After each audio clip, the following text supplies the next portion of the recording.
Qui est Luis Suarez? Biographie, salaire, vie privée. Si tu veux tout savoir sur l'attaquant de l'Atlético Madrid, reste jusqu'à la fin de cette vidéo. Yo les gars, c'est Footexclus, j'espère que vous allez bien. On se retrouve aujourd'hui pour une nouvelle vidéo. Donc dans cette vidéo, je vais vous présenter l'histoire de Luis Suarez. Si ce type de contenu vous plaît, n'hésitez pas à lâcher un petit pouce bleu, ça me ferait vraiment plaisir. À me dire en commentaire le prochain joueur que vous voulez que je fasse dans une prochaine vidéo et à vous abonner et activer la cloche des notifications pour ne rater aucune de mes vidéos. Sans plus attendre, c'est parti. Âgé de 34 ans, Luis Suarez est un footballeur international uruguayen qui évolue au poste d'attaquant sous les couleurs de l'Atlético Madrid en Liga. Qui est Luis Suarez? Né le 24 janvier 1987, Luis Suarez commence sa carrière de footballeur quand il a 18 ans avec le National. Puis il signe avec le FC Groningen en 2006 avant de rejoindre l'année suivante l'Ajax Amsterdam pour 4 ans. Lors de la saison 2010-2011, le footballeur est transféré à Liverpool. 3 ans plus tard, il intègre le FC Barcelone et pour finir, l'Uruguayen signe avec l'Atlético Madrid. Un déménagement qui a eu un impact sur le joueur. De Salto au nord-ouest de l'Uruguay, l'attaquant découvre le football après son déménagement à Montevideo. Il commence à le pratiquer dans les rues à l'âge de 11 ans. Il commence à jouer avec l'équipe des jeunes du National. Le joueur s'est montré son potentiel assez rapidement avec le National. En mai 2005, le joueur rentre sur le terrain pour la première fois en tant que professionnel en Copa Libertadores, l'équivalent de la Ligue des Champions sud-américaine. Il inscrit son premier but en septembre, ce qui donne l'avantage à son équipe pour le championnat d'Uruguay de football. Aussi, ses performances sportives amènent les grands clubs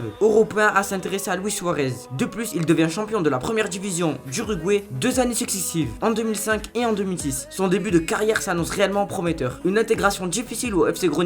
Lors de l'été 2006, il signe avec le FC Groningen pour bien pouvoir s'adapter à ce nouveau club. L'attaquant joue en équipe réserve avant de pouvoir montrer réellement son potentiel avec 10 buts en 29 matchs. Le footballeur aide à montrer la meilleure image de l'Ajax Amsterdam. Le 9 août 2007, l'Uruguayen est transféré à l'Ajax Amsterdam. Il s'adapte rapidement. Le 16 mars 2008, le joueur inscrit son premier triplé. En 2010, son travail porte ses fruits car il devient meilleur buteur du championnat des Pays-Bas. Mais aussi et surtout, il devient champion de Eredivisie et vainqueur de la Coupe des Pays-Bas. En effet, à ses débuts avec cette équipe, l'Ajax Amsterdam avait des difficultés pour pouvoir réussir une compétition. Un beau passage sous les couleurs de Liverpool. Le 28 janvier 2011, il part pour l'Angleterre et s'engage auprès de Liverpool. Le club lui attribue le numéro 7, porté précédemment par des légendes comme Kenny Dalglish. Son objectif est de pouvoir remonter l'équipe au classement qui est en difficulté en première ligue. Un mois plus tard, l'Uruguayen rentre pour la première fois sur le terrain. Étant considéré comme le Messi, il reçoit une grande ovation de tous les supporters et marque le deuxième but qui permet à son équipe de remporter le match à Anfield. Malgré ses blessures, Luis Suarez arrive à marquer de nombreux buts qui le poussent à être considéré par les fans du club comme Messi ou Cristiano Ronaldo. Aussi avec ce club, il remporte quelques victoires dont la Coupe de la Ligue anglaise en 2012. Il devient joueur du mois du championnat d'Angleterre en 2013 et 2014 et le meilleur buteur du championnat d'Angleterre en 2014. La réussite de Suarez au FC Barcelone. Le 11 juillet 2014, le footballeur est transféré au FC Barcelone pour une somme record de 80 millions d'euros. Il devient ainsi le joueur le plus cher de l'histoire à son époque. L'année suivante, il remporte de nombreux trophées. En effet, il gagne 5 titres. Ainsi, l'Uruguayen devient le quadruple champion de la Liga, quadruple vainqueur de la Coupe d'Espagne, vainqueur de la Ligue des Champions, de la Super Coupe de l'UEFA et de la Coupe du Monde des clubs. En 2016, le joueur arrive à remporter une nouvelle victoire, la Super Coupe d'Espagne, réussite qui se renouvellera en 2018. Au niveau des récompenses personnelles, la star montante peut être fière de lui, avec de nombreux titres comme le soulier d'or européen en 2014 et en 2016, le titre de meilleur buteur du championnat d'Espagne en 2016 ou celui du meilleur passeur du championnat d'Espagne en 2017 ou du joueur du mois de Liga à 3 reprises. Ainsi, le footballeur arrive à construire une carrière absolument incroyable couronnée de succès malgré ses problèmes physiques. Un nouveau challenge à l'Atlético Madrid. Le 23 septembre 2020, Luis Suarez s'engage avec l'Atlético Madrid. Dès le premier match, il s'est imposé sur le terrain très facilement. En 2021, il devient notamment champion de la Liga avec sa nouvelle équipe. Suarez avec l'équipe d'Uruguay. Le 8 février 2007, à seulement 20 ans, l'attaquant joue sa première sélection avec l'équipe nationale. Le joueur s'investit autant sur le terrain en compétition internationale qu'en compétition nationale ou de club. Ainsi, il marque de nombreux buts dont des doublés, mais cela reste souvent insuffisant pour que l'équipe d'Uruguay puisse triompher. À l'exception de la Copa América en 2012 où le footballeur devient le meilleur joueur de cette compétition. Quel est le salaire de Luis Suarez? Sous les couleurs de l'Atlético Madrid, le footballeur touche un salaire mensuel absolument stratosphérique de 540 000 euros par mois, hors prime, hors sponsor. Suarez hors des terrains. Le footballeur était un adolescent turbulent qui a eu du mal à être discipliné. Il a fallu que son entraîneur s'investisse beaucoup auprès de lui pour qu'il puisse trouver ses marques. À l'âge de 16 ans, le footballeur s'en prend à l'arbitre après lui avoir donné un carton rouge. À 3 reprises, il a été connu pour ayant mordu à plusieurs reprises ses adversaires. En 2009, il se marie avec Sofia Balbi, son amour d'enfance. Ils ont 3 enfants depuis, Delphina, Benjamin et Lautaro, qui sont à l'origine de sa célébration. Donc voilà les gars, c'est déjà la fin de cette vidéo, j'espère que vous aura plu. Si c'est le cas, n'hésitez pas à liker la vidéo si ce type de contenu vous plaît. N'hésitez pas à me dire en commentaire le prochain joueur que vous voulez que je fasse et à vous abonner et activer la cloche des notifications pour ne rater aucune de mes vidéos. Sur ce, on va se retrouver très prochainement pour de nouvelles vidéos. Ciao.